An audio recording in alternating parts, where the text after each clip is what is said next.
बहुत हो गया बांग्लादेश में हिंदुओं पर अत्याचार, अब शांत नहीं बैठेंगे बांग्लादेश के हिंदू जनता। जी हां, बांग्लादेश में हो रहे हिंसक झड़प में बीते दिन हिंदुओं पर काफी अत्याचार किया गया। कई सारे हिंदू घरों को जला दिया गया तो कई सारे हिंदू धर्म के मंदिरों को जला दिया गया। लेकिन अब वीडियोज और न्यूज सामने आ रहा है जिसमें बांग्लादेश के हिंदू जनता इकट्ठा होकर रोड पर प्रदर्शन करते हुए जागो रे जागो, हिंदू जागो के नारे लगाए जा रहे हैं।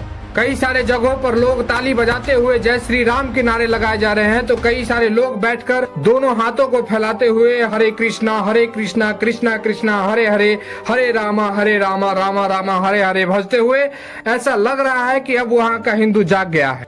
लेकिन इधर बांग्लादेश से प्रधानमंत्री पद से इस्तीफे देकर शेख हसीना भारत आए हुए थे और वो करीब 5 दिनों तक भारत में कुछ भी नहीं बोल रही थी। तब तक इधर बांग्लादेश में चीफ जस्टिस अब्दुल हसन को भी इस्तीफा देना पड़ गया था और उसके अगले दिन रिफात अहमद ने चीफ जस्टिस के रूप में शपथ लिए थे।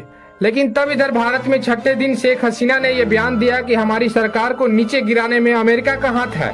उन्होंने कहा कि हमारे पास ऑप्शन था, हम चाहते तो अपनी सरकार को बचा सकते थे। शेख हसीना ने कहा कि अगर मैं सेंट मार्टिन द्वीप और बंगाल की खाड़ी को अमेरिका के कंट्रोल में दे देता तो अपनी कुर्सी बचा सकती थी और अपना सरकार भी बचा सकती थी।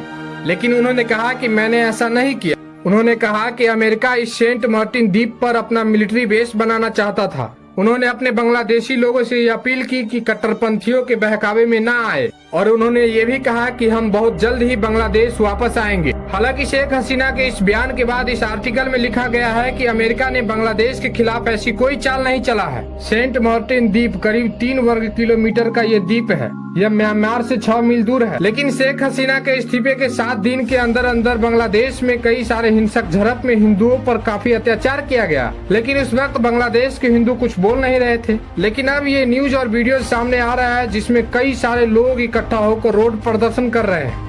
कई सारे जगहों पर लाखों की संख्या में भीड़ लगी हुई है और वो लोग हिंदुओं को जागो हिंदू जागो के नारा दे रहे हैं। इनके साथ कई सारे दूसरे देश भी हिंदुओं को इकट्ठा कर नारे लगा रहे हैं।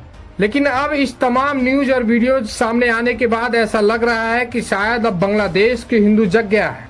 इसके बाद वहां के नए अंतरिम सरकार प्रधानमंत्री मोहम्मद यूनुस ने हिंदुओं पर हो रहे अत्याचार और तोड़फोड़ को नहीं करने की जनता से अपील की। साथ ही उन्होंने हिंदुओं पर हो रहे इस तरीके के अत्याचार मामले में माफी मांगी है। शेख हसीना के इस्तीफे के मांग को चलते 3-4 दिन खूब हिंसा हुई जिसमें वहां के उपद्रव करने वाले लोगों के निशाने पर शेख हसीना के पार्टी अवामी लीग के नेता और वहां के हिंदू जनता थे और वहां के कई सारे इमारतें भी उनके निशाने पर थी। इस दौरान वहां के हिंदू मकानों और मंदिरों की क्षति बहुत हुई, जिस पर वहां के प्रमुख ब्रिगेडियर रिटायर्ड जनरल मोहम्मद सुखावत हुसैन ने कहा कि पिछले हफ्ते हुए हिंदुओं पर हमले के लिए सरकार को इस बात से खेद है और साथ ही हिंदुओं को हुई क्षति मंदिर का फिर से निर्माण के लिए सरकार आर्थिक सहायता में मदद करेगी।